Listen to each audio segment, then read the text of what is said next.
Hey there, friends. Hopefully this will be a quick one. I just feel like it's time to correct some misinformation that's out there on the web. And I saw another instance of this yesterday, and I've lost it, and I have to say something. Okay, first of all, there was no magic DI at Motown. Let me repeat that. There was no magic DI for bass at Motown.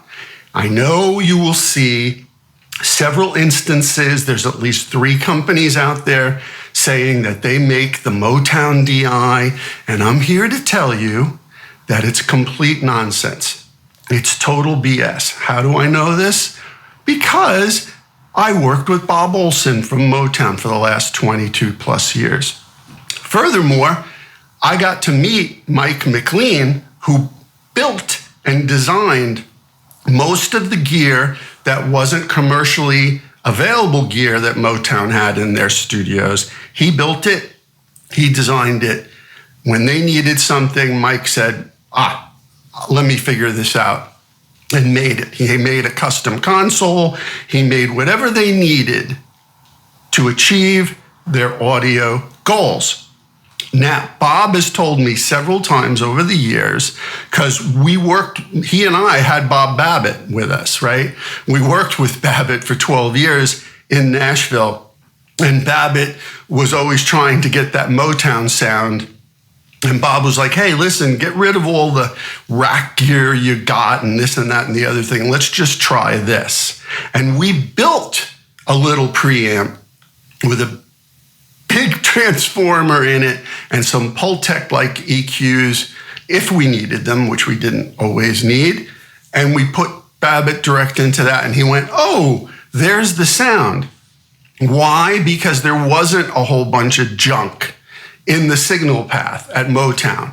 Most of the time, and it's astonishing to me that nobody has asked Bob, or Mike's now no longer with us, or asked Mike when he was still alive, what the deal was. What happened, according to Bob, is there was a gentleman who made 2 DIs. They were just, a direct injection transformer DI that he made himself and gave to an engineer who was at that time in the late 60s, currently working at Motown in Detroit, and said, hey, check these out, I've made these.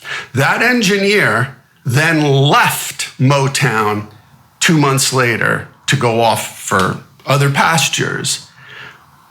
But that designer of that DI then went around telling everybody that the magic Motown bass sound of James Jamerson and Bob Babbitt was his DI. Now, Bob thinks that that DI may have been used on a couple of recordings that particular engineer did, but he took the DIs with him when he left. That's right. So they may have only been used on a couple of recordings, and dude took them. What really occurred most of the time? Well, predominantly, they plugged into a bass amp that they had in the studio there. And Bob says they took a direct XLR out of that amp into the custom board that Mike McLean built. That's what happened. 90+% of the time. That's the Motown Magic DI. Sometimes they would, if they ran out of inputs, they would put the bass into the board that Mike McLean built directly. They would go direct. But most of the time, it was plugging into an amp in the studio and taking a direct out to the board to tape. That is how the Motown bass was recorded most of the time, or at least as I understand it. But there are at least 3 companies now, at least 3, and I saw a post by Wilco's The Loft yesterday, because they have that recording studio, where they were using another one that somebody had made, claiming it was the Magic Motown DI. This has to stop. This has to stop. Somebody, I get it. The dude who made the original 2 that he gave to the engineer, who then left Motown and took him with him, has been saying for years, I don't think he's alive anymore, that guy, but had said for years that the way that Motown got that magic bass sound was with his DIs. That is patently untrue, completely false and a lie. Okay? This is why I tell you to be careful about buying gear, that you don't need more gear, you need more practice. Really, the magic sound from Motown was in the fingers of James Jamerson and Bob Babbitt and the taste they had and how they approached the songs. That's it.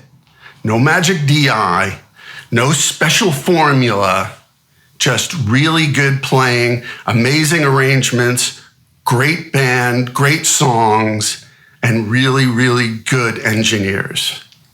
That's how it was done. So enough of this magic Motown DI that people are charging hundreds and hundreds of dollars for. It's complete and utter nonsense.